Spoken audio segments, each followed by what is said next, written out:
ভবনটির আপাদমস্তক আচ্ছাদিত লতা পাতায়। কেউ কেউ এই স্থাপনার নাম দিয়েছেন উদ্ভিদ মহল।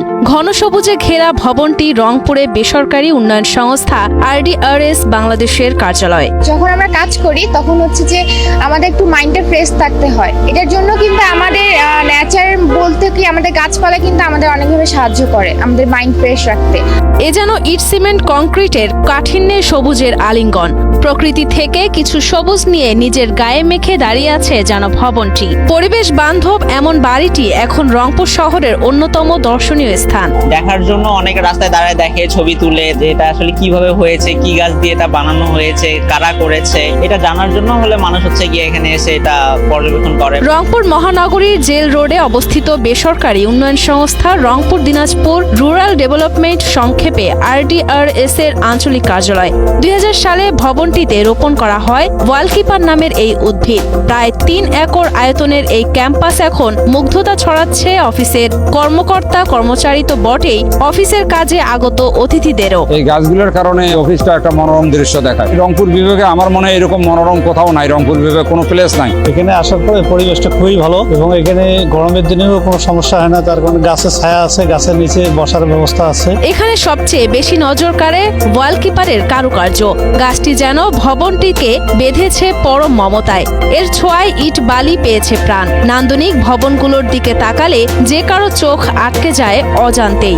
এত সুন্দর একটা পরিবেশ, আমরা অনেকদিন থেকে কাজ করি এবং বাইরে থেকে দূর দূরান্ত থেকেও লোকজন আসে এরা দেখতে। বাংলাদেশ এশিয়াটিক সোসাইটি প্রকাশিত উদ্ভিদ ও প্রাণী জ্ঞান কোষের তথ্য অনুযায়ী এটি লতা ডুমুর বা দেয়াল ডুমুর নামে পরিচিত। কেউ কেউ আবার এটিকে চেনেন লতাবট নামে, যার বৈজ্ঞানিক নাম ফিকাস উমিলা।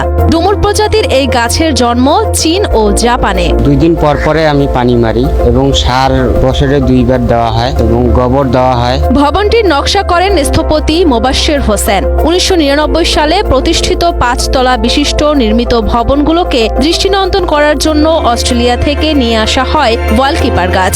এরপর রোপণ করা হয় ভবনগুলোর চারদিকে। মাত্র 1 বছরে ভবনগুলোর চারপাশ ঢাকা পড়ে সবুজে। লতা পাতার কারণে পরিবেশ থাকে শীতল। এ কারণে গ্রীষ্মের সময় বৈদ্যুতিক পাখা এসির ব্যবহার কম হয় এই ভবনে। সন্তানকে যেমন স্নেহ মমতায় লালন করে, ঠিক RDRS বাংলাদেশ এই ওয়ালকিপার গাছটিকে সন্তানের মতো লালন করে এসেছে। আজ 23 বছর চলছে এই গাছের বয়স। শুধু ওয়ালকিপারের আচ্ছাদনই নয়, দৃষ্টিনন্দন এই ভবনকে ঘিরে রয়েছে 50 প্রজাতির ফলের গাছ, পুকুর এবং শিশুদের খেলার উপকরণ।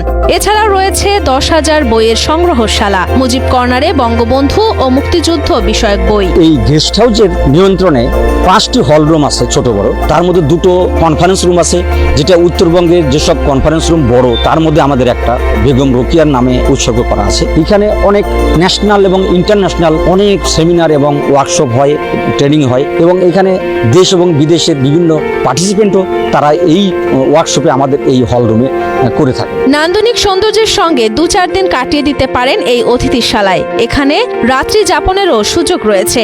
আরও রয়েছে 5টি হল রুম, যেখানে যে কোনো অনুষ্ঠান যে কেউ করতে পারেন নির্ধারিত অর্থের বিনিময়ে।